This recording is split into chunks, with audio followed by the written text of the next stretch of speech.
Dünya Bankası'nın neoliberal dervişçiliği CHP'ye müritlerini yerleştiriyor. Bu sermaye metafiziğinin CHP'den laiklik ve ulus devlet ilkelerine dayalı siyasetleri tasfiye etmesinin başlangıcıdır. Yeni sermaye ruhçuluğu elbette özalizmden de hem güç alıyor hem de bu anlamda Özal'ın ruhu CHP üzerinde dolaşıyor. Bu bir süreçtir. Söz konusu neoliberal dervişlerin CHP'yi işgal etmesinin başlangıç noktası özalizmin Türkiye'ye tasallutunda başlangıcını buluyor.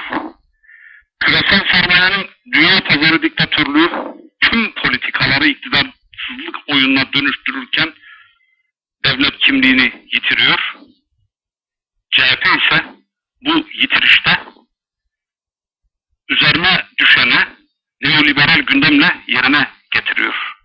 Çok açık bir biçimde kimlikçilik siyasetini uygulamaya koyuyor. Barzani CHP içerisinde kontenjan elde ediyor. Bir temsilcilik elde ediyor.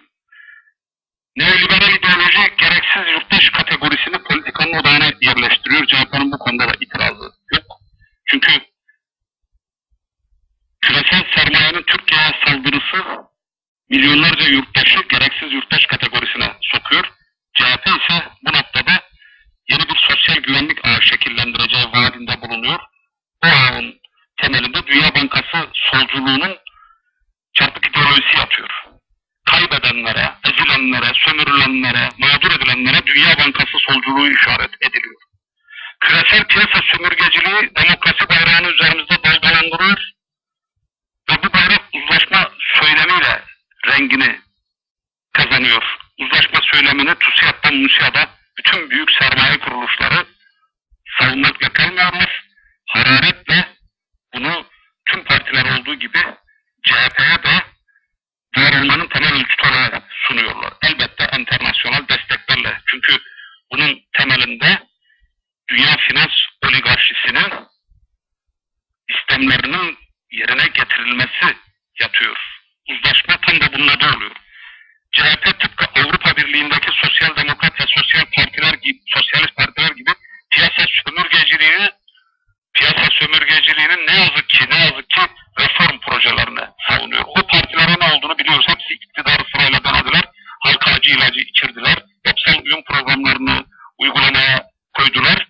Sonuç tekelci burjuvazinin onların işlerinin tamamlanmasından sonra hepsini birden Sosyalist Enternasyonel adı altında tarihin çöplüğüne göndermesi oldu. Halkların Sosyalist Enternasyonel'den bekleyeceği hiçbir şey yoktu. Sosyalist Enternasyonel, Kapitalist Enternasyonel'in insan yüzlü maskesini takınmış politik kalpazanlar topluluğu.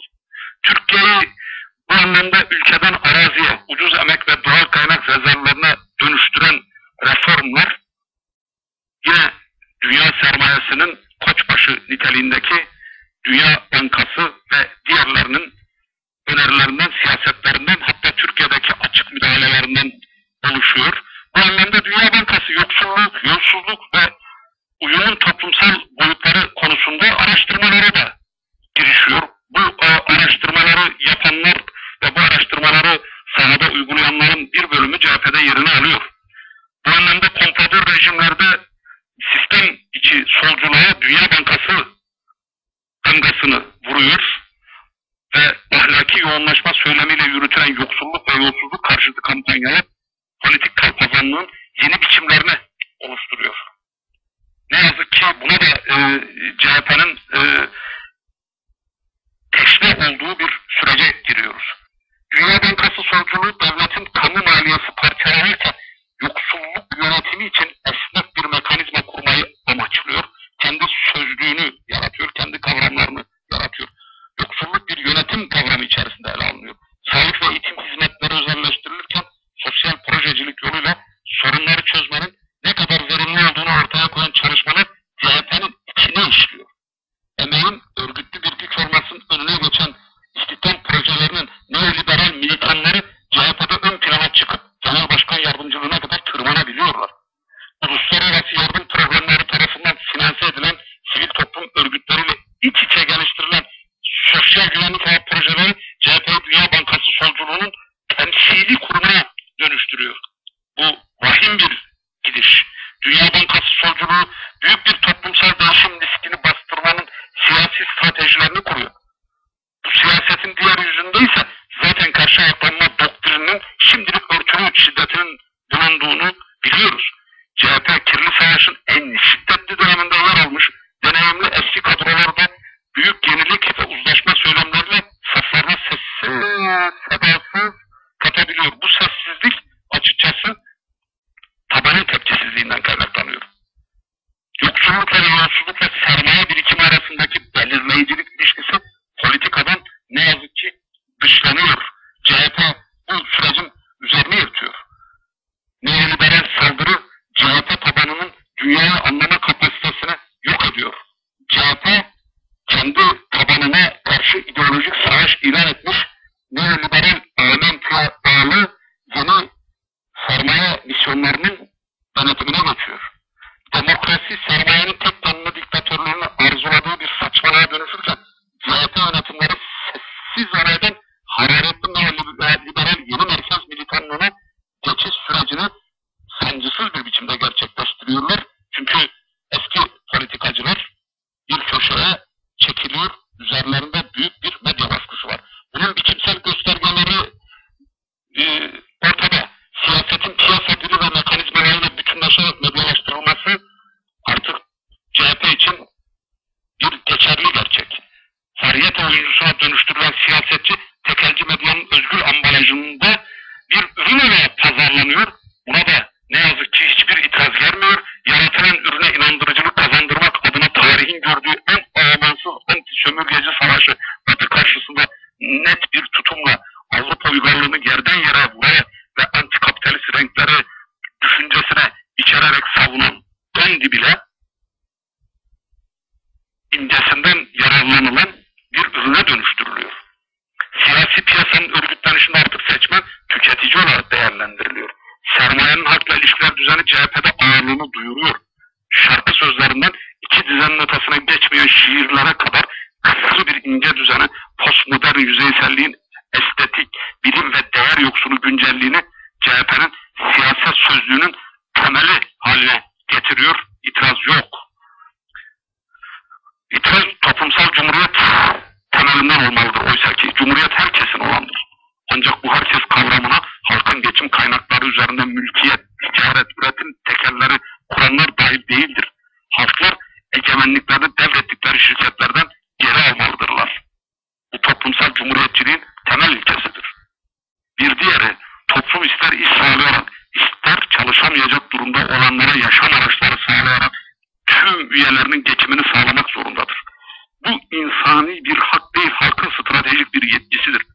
Emekçi halkın iyi olduğunu, yüksek görevlilerle büyük mülk sahiplerinin çürümeye yatkın olduğunu kabul etmeyen her politik kişi ve kurum ahlaksızdır, sistemin hizmetinde demektir. Bu anlamda kısır yolsuzluk söylemleriyle, Dünya Bankası solculuğuyla ortaya dosyalar sürmenin hiçbir anlamı yoktur. Bu sadece sistemin arınma görüntüsüne hizmet eder. Kozmetik demokrasinin bir aracı olmaktan öteye geçmez.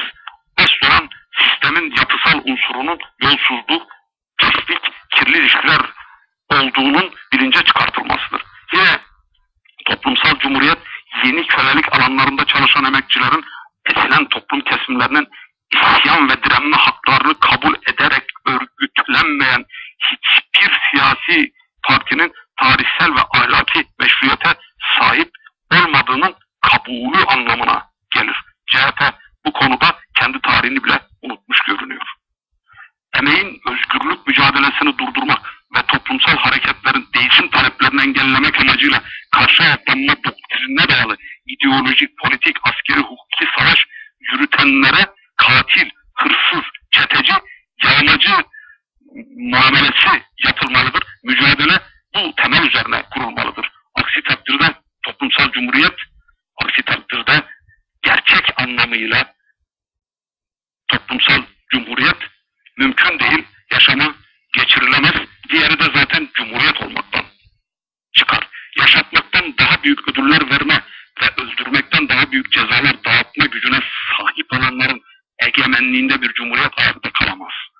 Onların gücünün gerçek sahibi olan halka iade edilmesi, hiç kimsenin olan cumhuriyetin herkese ait olana dönüşümünü sağlayacaktır. Burada özellikle CHP tabanına çok büyük iş düşüyor. 70'li yılları örnek olarak verecek olursak, öldürülen devrimcilerin, devrimci gençlerin büyük bölümü CHP'li ailelerin çocuklarıydı. Böyle ateş çemberlerinden geçmiş bir kitleden, bir tabandan söz ediyoruz. Bunlar son derece radikal, emeği yükselten, yücelten ve temel değer olarak kabul eden dünya anlayışına sahip kitlelerdir. Önemlidirler. Toplumsal cumhuriyet onların programı olmalıdır. Ve CHP'den neoliberal dervişler bir an önce tasfiye edilerek karşı devrimin, gerçek karşı devrimin ve gerçek gericiliğin bu noktadaki tasallutu geri püskürtülmelidir. CHP kendi gerçekliği içerisinde, yönetsel, kurumsal kimliği içerisinde önemli değildir. Önemli olan o temsili, radikal kitle unsurudur. Diğer türlüsü tam anlamıyla bir Babil Kulesi'ne işaret eder. CHP bir Babil Kulesi'dir. Bir katında müteahhitler, bir katında Bilderberg artıkları ve NATO sömürge valileri, bir katında finansın en karanlık labirentlerinde yer alan şahsiyetler, bir katında neoliberal ideolojinin amentüsüne yeminli bir biçimde bağlanmış olan projeci Dünya Bankası solcuları